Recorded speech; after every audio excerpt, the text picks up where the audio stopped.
요한복음 11장 32절부터 44절까지 말씀을 상고하시겠습니다. 요한복음 11장 32절부터 44절이 되겠습니다. 찾으셔서 한 목소리로 합독을 하십니다. 32절 시작. 마리아가 예수 계신 곳에 가서 배웠고 그 발 앞에 엎드려 이르되 주께서 여기 계셨더라며 내 오라버니가 적지 아니하였겠나이다 하더라. 예수께서 그가 우는 것과 또 함께 온 유대인들이 우는 것을 보시고 심령에 비통히 여기사 불쌍히 여기사 이르시되 그를 어디 두었느냐 이르되 주여 와서 보옵소서 하니 예수께서 눈물을 흘리시더라. 이에 유대인들이 말하되 보라 그를 얼마나 사랑하셨는가 하며 그중 어떤 이는 말하되 맹인의 눈을 뜨게 한 이 사람이 그 사람은 죽지 않게 할 수 없었더냐 하더라. 이에 예수께서 다시 속으로 비통히 여기시며 무덤에 가시니 무덤이 굴이라 돌로 막았거늘 예수께서 이르시되 돌을 옮겨 놓으라 하시니 그가 죽은 자의 누이 마르다가 이르되 주여 죽은 지가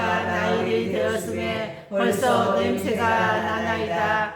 예수께서 이르시되 내 말이 내게 믿으면 하나님의 영광을 보리라 하지 아니하였느냐 하시니 돌을 옮겨 놓으니 예수께서 눈을 들어 우러러 보시고 이르시되 아버지여 내 말을 들으신 것을 감사하나이다. 항상 내 말을 들으시는 줄을 내가 알았나이다. 그러나 이 말씀을 하옵는 것은 둘러서 무리를 위함이니 곧 아버지께서 나를 보내신 것을 믿게 하려 함이니이다. 이 말씀을 하시고 큰 소리로 나사로야 나오라 부르시니 죽은 자가 수족을 배로 동인 채로 나오는데 그 얼굴은 수건에 쌓였더라. 예수께서 이르시되 불어놓아 다니게 하라 하시니라. 아멘. 할렐루야. 아멘. 이 예수님은 교회를 사랑하십니다. 그래서 교회 안에 있는 모든 공동체 이런 한 사람 한 사람을 너무나도 사랑하시는데 아멘. 그 사랑이 얼마나 대단한지 우리는 말할 수가 없습니다. 교회도 사랑하지만 한 영혼 한 사람 한 사람을 주님은 너무나 사랑하십니다. 아멘. 그래서 마태, 마가, 누가, 요한 이 사복음서를 보면 예수님을 따라다녔던 한 개인을 주목하시고 남달리 관심을 가지시고 그를 사랑하셨다는 것을 잘 알 수가 있습니다. 여러분 이 자리에 참여하신 여러분 한 분 한 분을 주님은 사랑하신다는 거예요. 아멘. 그것을 무엇을 통해서 알 수 있느냐? 오늘 말씀을 통해서 알 수 있습니다. 그래서 여러분들이 꼭 한 주간 동안, 아니 그동안 살아오시는 동안에 낙심이 되고 절망이 되고 한숨을 쉬는 그런 인생이셨다면 오늘 그와 같은 한숨 섞인 나의 슬픈 인생에 주님이 나를 위해서 사랑을 베풀어 주셨다는 것을 기억하시고 나는 혼자가 아니야. 나는 주님이 함께 계시는 사람이야. 아멘. 이렇게 위로를 받고 절망하지 말고 낙심하지 마시고 이 세상을 담대하게 살아가실 수 있기를 주의 이름으로 축원합니다. 아멘. 먼저 한번 보실까요? 예수님의 제자 가운데 첫 번째 제자라고 했던 베드로가 있었잖아요. 여러분 누구보다도 예수님은 베드로를 사랑하셨어요. 그래서 사람들이 나를 누구라고 부르더냐고 했더니 엘리야입니다. 선지자 중에 한 사람입니다. 그래 베드로야 너는 나를 누구라고 생각하느냐? 주는 그리스도시요 살아계신 하나님의 아들입니다.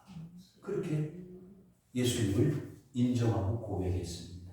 그러던 베드로가 예수님이 체포를 당하시고 재판을 받게 되는 상황 가운데서는 예수님을 3번씩 모른다고 부인하는 비겁하고 배신하는 제자 베드로의 모습으로 변질되어져 버렸습니다. 그러나 베드로를 끝까지 사랑하십니다. 여러분, 우리도 주님을 사랑한다고 말하지만은 베드로처럼 때때로 예수님을 배반하고 예수님을 배신할 때가 있습니다. 그렇지만 베드로를 여전히 사랑하시는 예수님, 우리를 끝까지 사랑하시고 끝까지 우리를 포기하지 않으신다는 사실을 여러분들이 믿으시길 바랍니다. 아멘. 그래서 베드로에게 물으셨습니다. 부활하신 예수님이 제자 베드로에게 내가 나를 사랑하느냐? 예, 내가 주님을 사랑하는 줄 주님께서 아십니다. 3번씩 똑같은 질문을 하셨을 때 베드로는 걱정이 되었습니다. 왜 주님께서 저렇게 말씀을 하실까? 여러분, 베드로는 예수님을 배반했지만 예수님을 끝까지 베드로를 포기하지 않으셨다는 것. 예수님을 팔아버렸던 제자 가룟 유다도 마찬가지였습니다. 은 30에 자기의 선생님인 예수를 팔아버렸지만은 예수님은 그 가룟 유다를 끝까지 사랑하셨어요. 내 떡그릇에 함께 손을 넣는 자가 나를 팔자라. 그렇게 말씀하셨을 때 그 가룟 유다의 마음이 어땠을까요?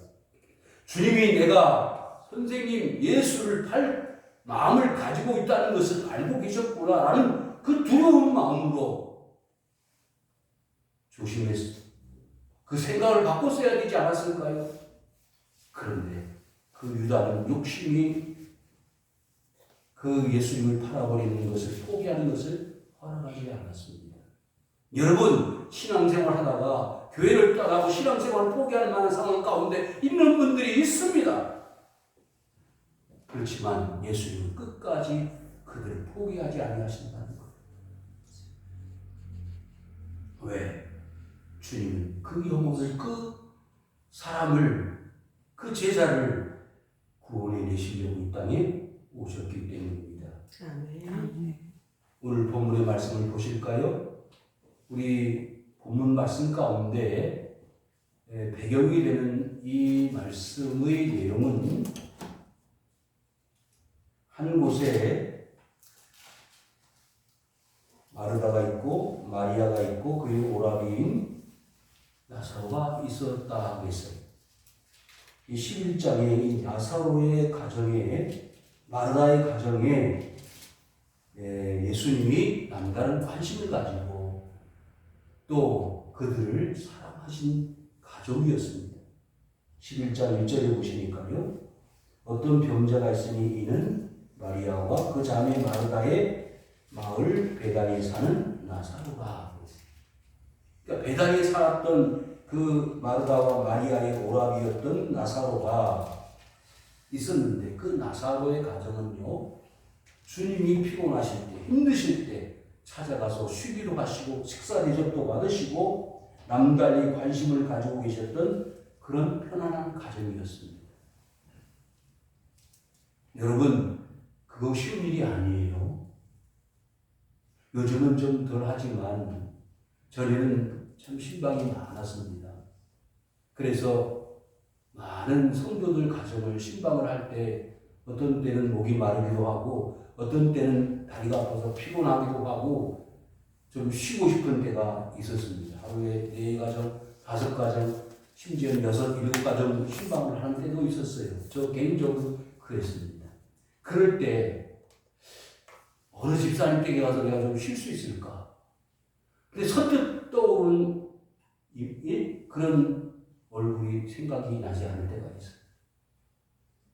그런데 이 마리아의 가정은요, 예수님이 언제든지 가셔서 쉴 수 있는 공간을 제공하는 그런 가정이었다는 거예요.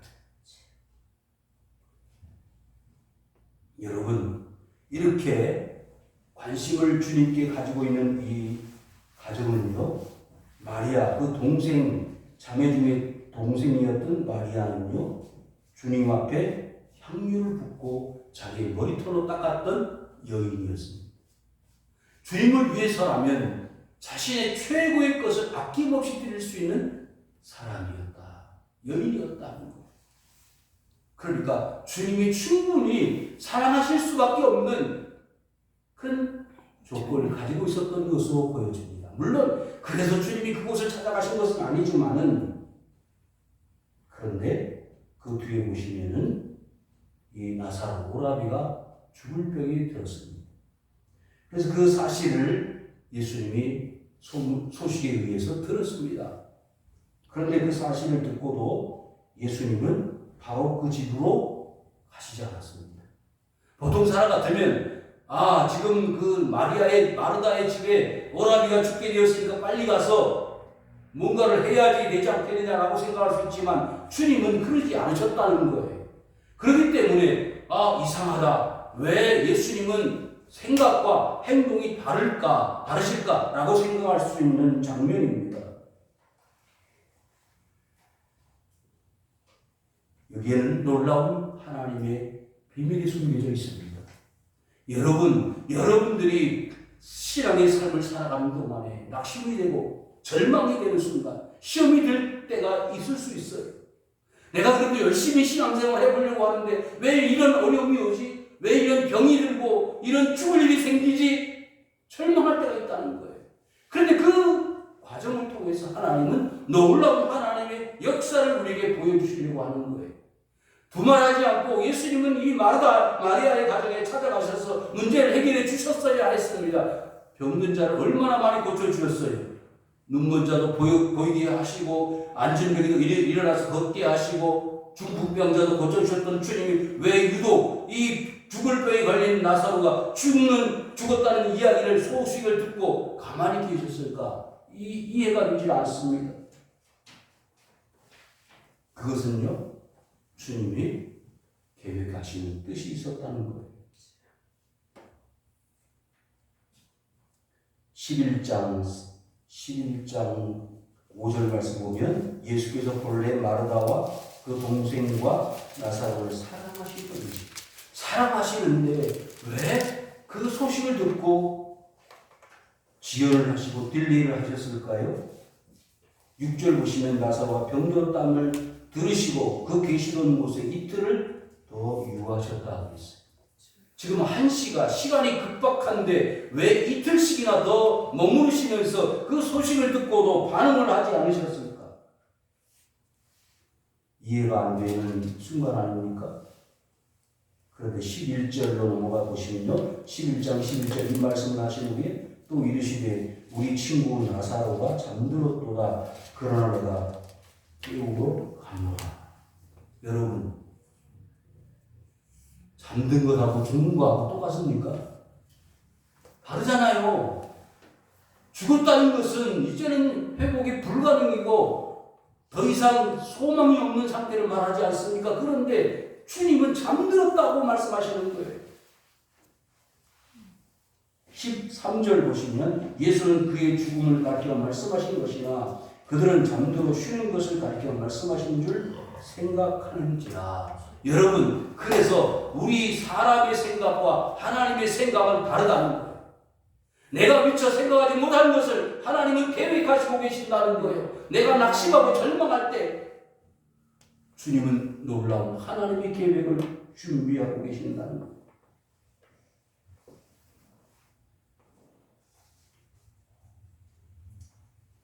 21절을 보십시오. 11장 21절에 그래서 이제 찾아갔습니다.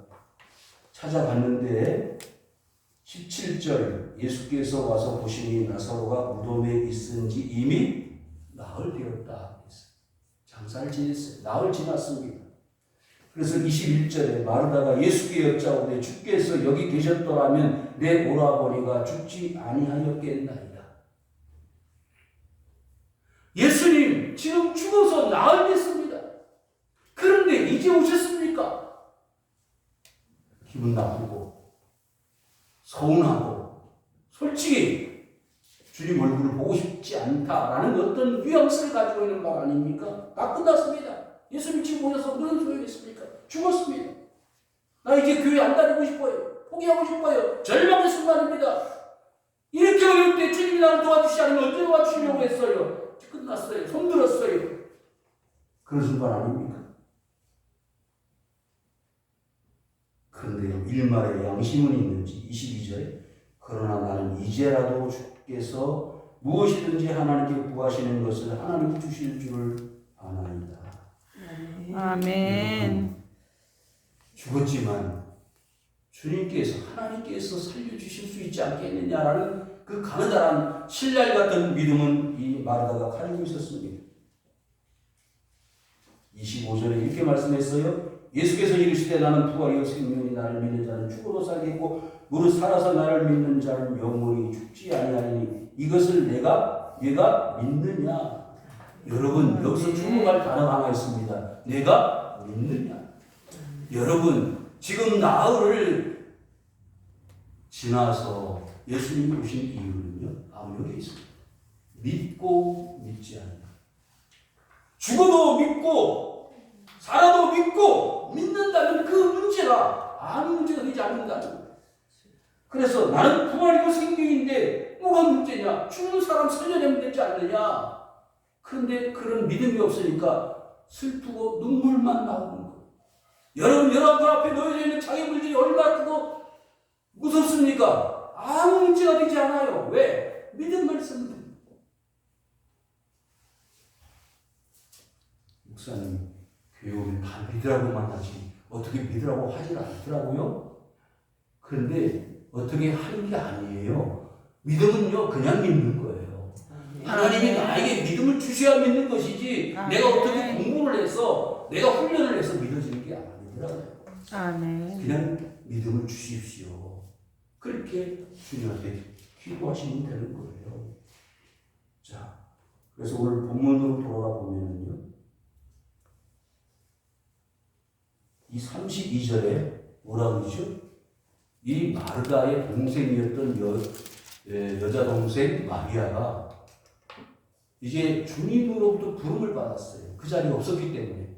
자, 예수님이 오셨다는 말을 듣고 언니 마르다는 쏜살같이 쫓아가서 예수님 만났는데 마리아는 세상 말로 코빼기도 안 보이는 거예요. 그러니까 예수님이 안타까우셨던 것이요. 왜? 마리아는 왜 안 보이지? 마리아를 빨리 데리고 와라 했어요. 그랬더니 그 소식을 듣고 이 마리아가 찾아왔습니다. 그래서 예수님 발 앞에 엎드렸습니다. 그의 속마음을 보면 대충 이해가 되죠? 오라비가 죽었는데 이제 예수님 오시면 무슨 소용이 있겠냐. 아마 그런 마음으로 언니 마르다의 마음과 별 차이 없이 그런 서운한 마음을 가지고 엎드렸을 것입니다. 그래서 이렇게 말하는 거예요. 똑같이 여기 계셨더라면 내 오라버니가 죽지 아니하였겠나이다. 여러분 예수님은 그래도 마리아만큼은 믿고 있지 않았을까? 그런 마음, 기대감을 예수님도 인간이셨으니까 그래도 너 하나만은 내가 믿어야 되지 않겠느냐라고 생각을 했는데 기대가 한순간에 물거품이 되어주는 순간입니다. 예수님께서 그가 우는 것과 또 함께 온 유대인들이 우는 것을 보시고 여러분 제가 이 예수님 마음을 눈꽃만치 이해할 수 있을 것 같아요. 왜?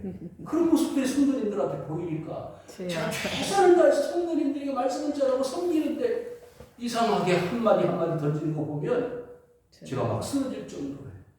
아, 그렇구나. 그래도 저 마리아가 내 무릎팍에 와서 앉아서 언니는 선생님한테 뭐라 그랬어요? 저 마리아에게 얘기를 해서 저 음식 장난 안 돼 와서 도와주라고 그러십시오. 그랬더니 예수님이 뭐라고 하셨어요? 야, 음식은 한두 가지 있으면 족하다. 마리아는 좋은 편을 선택했다. 그러지 않았어요? 그래서 말씀을 그래도 잘 들었던 마리아가 그래도 나하고 언니하고는 다를 거다라고 기대를 하고 뭐라고 반응하는 걸 가만히 보았더니 오라버니가 선생님께서 여기 계셨더라면 죽지 않았을 터인데 왜 이제 오십니까? 똑같은 반응을 보이니까 예수님은 정말 낙심하셨을 겁니다. 그가 오는 것과 또 함께 온 유대인들이 우는 것을 보시고 여러분 우는 데는요 이길 장사가 없습니다. 여러분 기도할 때 어떻게 해야 돼요? 우시면 돼요. 기도하실 때 나 병들어서 아파서 죽겠습니다. 우시면 돼요. 그러면 주님이 우는 데는 뭐요? 이길 재간이 없으신 거예요. 우잖아요. 누가 마리아가 우는 거예요. 그의 사랑하는 관심과 모든 집중을 받았던 마리아가 우니까 그 주님의 마음이 막 상처가 나는 듯이 찢겨지는 듯이 아픈 거예요. 그래서 여기 심령의 비통이 여기셨다 그랬어요. 여기는요 여러 가지 복합적인 내용들이 들어있습니다. 죽음 앞에 굴복하는 인생들의 안타까운 모습을 의로운 분노가 일어나는 거예요. 내가 너희들을 살리러 왔다. 그렇게 너 오라비가 죽었다고 절망하고 낙심하고 울고 있는데 나는 그 문제를 해결할 수 있는 사람이다 라는 것을 보여주시고자 했던 겁니다. 그러니까 그걸 모르고 있는 거예요. 나는 죽은 자의 하나님이 아니고 산 자의 하나님이다. 그걸 내가 보여주겠다는 거예요. 그래서 속에서 막 끓어오르는 의분으로 비통한 마음을 가진 것입니다. 뿐만 아니라 어떻게 했다고요? 불쌍히 여긴다. 여러분 하나님 우리를 어떻게 해요? 불쌍히 여기신다. 아멘. 하나님 우리를 불쌍히 여기시니까 주님 앞에 나와서 예배를 드리는 것이지. 주님. 우리가 하나님 앞에 은혜를 받아야 살 수 있는 길이 열려지기 때문에 하나님 우리를 불쌍히 여기시는 거예요.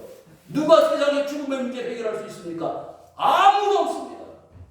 진시황도 나폴레옹도 세상에 아무리 돈 많은 사람도 권세 있는 사람도 결코 죽음의 문제를 해결할 수 있는 사람은 이 세상에 없다는 거예요. 그런데 주님 이 말씀을 하시는 예수님은 그 죽음의 문제를 해결하실 수 있다는 겁니다. 이르시되 그를 어디 두었느냐 이르되 주여 와서 보옵소서. 이제 사람이 할 수 있는 일은 끝났어요. 여러분이 사람이 할 수 있는 일을 하다가 끝을 맺을 때가 있죠. 갑자기 119를 불렀다. 그래서 성심병원에 아니면 뭐 보훈병원에 실려갔다. 그럼 어떻게 해요? 손 놓고 있을 수밖에 없어요. 중환자실에 들어갔다. 수술해야 된다. 그 사람이 뭘 할 수 있어요? 아무것도 할 수 없어요. 그런 상황입니다. 이 상황은 더 악한 상황입니다. 어떻게 해요? 죽어서 며칠 됐다고요? 사흘 했어요. 썩어서 냄새가 나는 지경이 이르렀습니다. 사람이 뭘 하겠어요? 아무것도 할 수 없습니다. 하나님은 이걸 기다리셨던 겁니다. 사람이 이틀, 하루 만에 다시 기절했다가 깨어났다고 헛문명한 이야기를 하실까봐 예수께서 눈물을 흘리시더라. 예수님도 인간이셨거든요. 예수님도 우리 아픔을 놓으시는 분이 아니에요. 여러분의 질고, 여러분의 병, 여러분의 자식 문제, 장래 문제, 아픈 부분을 주님이 여러분들보다 더 잘 알고 계신다는 거예요. 제가 이렇게 목회를 하면서 느끼는 것은요. 뭐가 있냐면 성도님들이 예수님은 나하고 멀리 떨어져 있다고 생각하는 거예요. 전혀 그렇지 않은데 마리아도 똑같은 생각을 가지고 있어요. 예수님이 계셨더라면 안 죽었을 텐데 누가 오라버니가. 그런데 참 놀라운 것은요. 마태복음 8장에 보시면 백부장이 뭐라고 했죠? 여기서 말씀만 하시면 내 집에 있는 종이 받겠나이다. 아멘. 여러분 이방 사람인데도 그런 믿음을 가지고 있잖아요. 예수님이 여기 계시든 미국에 계시든 프랑스에 계시든 무슨 상관이 있어? 주님이 말씀만 하시면 나 할 수 있다는 생각을 왜 이 마다와 마리아는 가지지 못했을까요? 그런 마음 없음을, 믿음 없음을 주님 보시고 눈물을 흘리신 거 아닙니까? 그것을요 36절에 이렇게 설명했어요. 유대인들이 말하되 보라 그를 얼마나 사랑하셨는가 하며, 그 다음 절이 예수님을 아주 자극하는 말씀이 나와요. 정말 기분 나빠. 제가 들어도 정말 기분 나쁘고 자존심 상하고 예수님은 인간이시기 때문에 정말 다 때려치고 도망가버리고 싶은 마음이셨을 거예요. 어떤 이는 말하되 맹인의 눈을 뜨게 한 이 사람이 그 사람을 죽지 않게 할 수 없을 거냐. 그렇죠? 아니 맹인 보지 못하고 듣지 못하는 귀복에도 듣게 하고 보지 못하는 사람도 보게 하는데 어디 죽은 자는 못 살리냐? 이거 앞뒤가 안 맞지 않느냐? 여러분 이거는요 우리가 충분히 할 수 있는 일이 아니에요. 왜 다 주님 고쳐주시면서 나는 안 고쳐줘요? 그런 거랑 똑같은데. 십자가에 예수님 달리셨을 때 왼편 강고 오른편 강고에 있잖아요. 당신이 하나님의 아들이야? 진짜 하나님의 아들이라면 당신이 한번 내려와봐. 나도 좀 십자가에서 내려오게 해봐. 그 말씀을 들었을 때 주님의 마음이 얼마나 아프셨을까. 지금까지 많은 기적을 보여주셨잖아요. 근데 그걸 믿지 않으면서 지금 당신이 당하는 아픔을 일부러 고의적으로 계산적으로 당한 거 아니냐. 그렇다면 내려와 봐라. 여러분 예수님은요 이런 인간적으로 받을 수 없는 수모와 수치와 아픔을 다 당하셨습니다. 그래서 다른 성경을 찾아보기 어려운 이 표현을 2번씩이나 사용하십니다. 예수는 다시 속으로 비통히 여기셨다. 주님의 마음이 얼마나 쓰리고 아프면 이런 표현을 2번씩이나 하셨을까요? 무덤에 가시니 무덤이 꿀이라 돌로 막혀있다고 했어요. 사랑하는 성도 여러분, 여기서부터 하나님이 일하시기 시작하는 순간이 되었습니다. 그러면 사람이 죽음, 사망으로 인하여 장례를 치르는데 하나님이 우리를 살려주시는 방법은 그의 역순이라고 생각하면 됩니다. 먼저 뭐라고 했죠? 돌을 옮겨 놓으라. 여러분 이 돌은요 무덤에다가 장사를 지냈는데 그 무덤은 돌무덤이라고 했어요. 그 문을 돌로 만들었는데 그 돌이 장정들이 3명, 4명이 움직여야 움직일 수 있는 돌이에요. 그런데 그 돌을 옮겨 놓으라고 했어요. 아무튼 여러분 문제는 돌을 옮겨 놓은 것부터 해결이 시작됩니다. 사랑하는 성도 여러분, 여러분의 문제가 해결되기를 바란다면 여러분 앞에 가로막혀 있는 장애물인 돌부터 옮겨 놓으시기를 바라요. 주님 앞에 나가는 장애물, 그 십자가를 옮겨 놓으세요. 아멘. 교회 나가고 싶어도 바빴어요. 피곤했어요. 힘들었어요. 그 돌을 옮겨 놓지 못하고 있는 분들이 의외로 많더라고요. 그 사람은요, 주님을 경험할 수도 없고 기적을 체험할 수도 없어요. 돌을 옮겨놔야지 기적이 일어나잖아요. 그런데 그 돌을 옮겨놓잖아요. 주님이 한순간에 옮겨놓을 수도 있지만 그것만큼은 누구에게? 사람들에게 행하라고 하시는 거예요. 그거 힘들어서 못한다고요? 그러면 하나님이 여러분들 기적을 보여주실까요? 2번째 하는 게 뭔지 아세요? 마르다가 이르되 주여 죽은 지가 뭐요? 나으리였다. 인간의 사고방식, 사람의 사고방식에 하나님의 기적을 지각한다는 거예요. 이건 아무리 생각해봐도 이건 있을 수 없는 일이에요. 죽은 자가 어떻게 살아나요? 여러분, 예수님은 동정녀에게 탄생하셨습니다. 어떻게 처녀가 아이를 낳을 수 있어요? 그렇지만 주님은 그 처녀에게 인티하여 이 세상에 오신 분입니다. 사람이 어떻게 무리를 걸어갈 수 있어요? 주님은 무리를 걸어가셨습니다. 예수님은 요한복음 2장에 물로 포도주를 만드셨어요. 어떻게 물로 포도주를 만들 수 있습니까? 주님은 다 하셨습니다. 그러니까 나으리 문제가 아니에요. 40일이 문제가 아닙니다. 여러분 에스겔 골짜기에 마른 뼈들이 죽어서 다 시체가 육체는 다 사라지고 뼈들만 남았는데 하나님은 그 뼈들에게 생기를 불어넣어서 뭐가 되게 하셨다고요?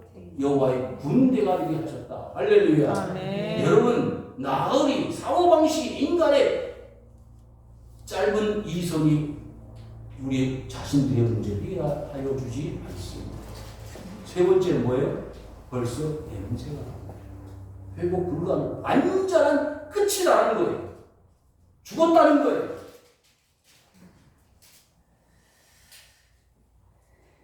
그런데 예수님이 이렇게 말씀하셨습니다. 예수께서 이르시되 내 말이 내가 믿으면 따라하시오. 내가 믿으면 여러분 그 사실을 죽은 자가 살 것이다라는 사실을 믿으면 하나님의 영광을 보리라.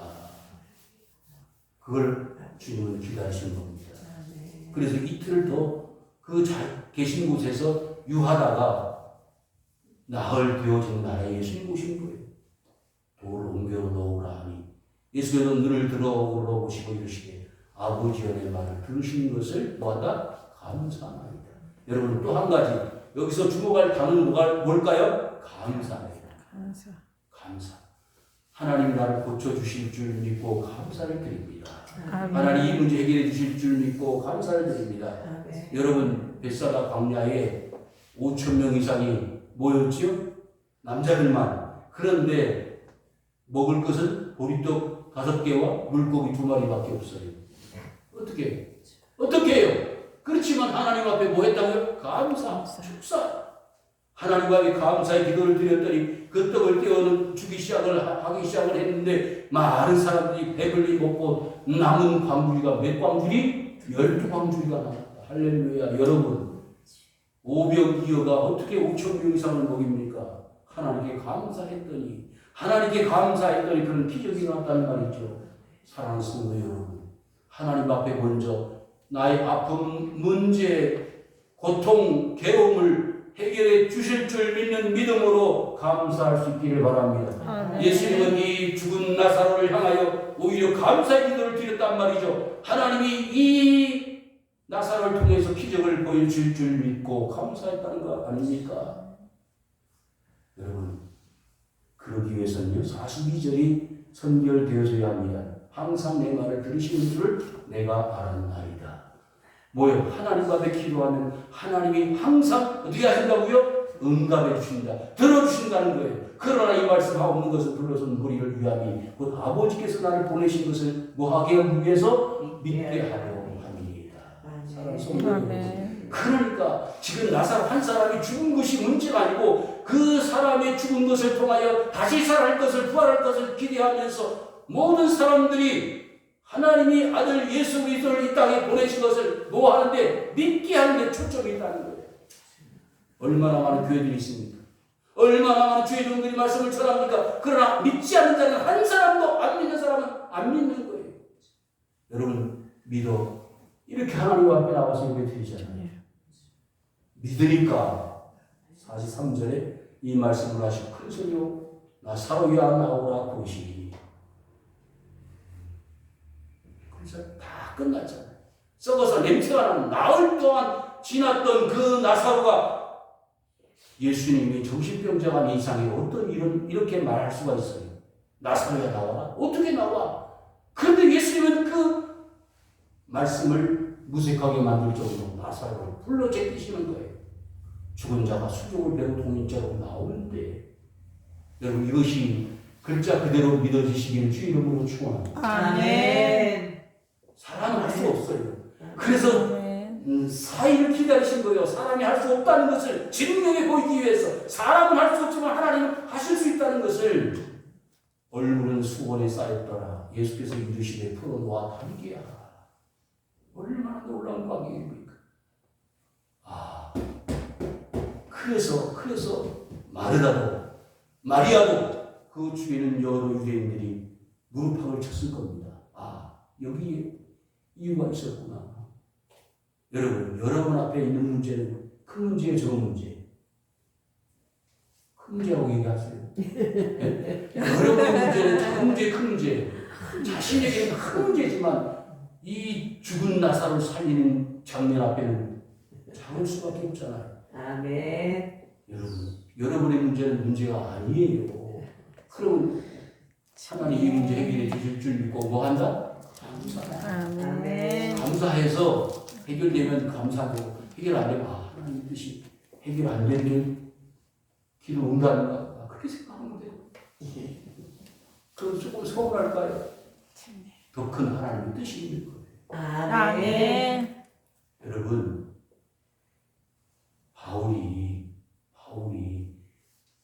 예수님 믿는 사람들 잡아다가 오기 가둔 일을 했잖아요.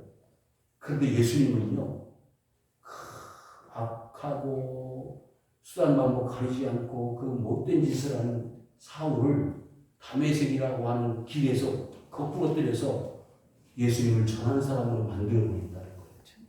내가 혹시 믿음 없이 살다가 세상으로 다시 갈까? 내가 예수님 다시 또 베드로처럼 부정할까 봐 나는 믿음이 베드로처럼 안 되니까 그냥 이 고난 속에서 주님 붙들고 살라고 이 고난을 주신 것 아닌가? 이런 마음. 이게 더 가상하지.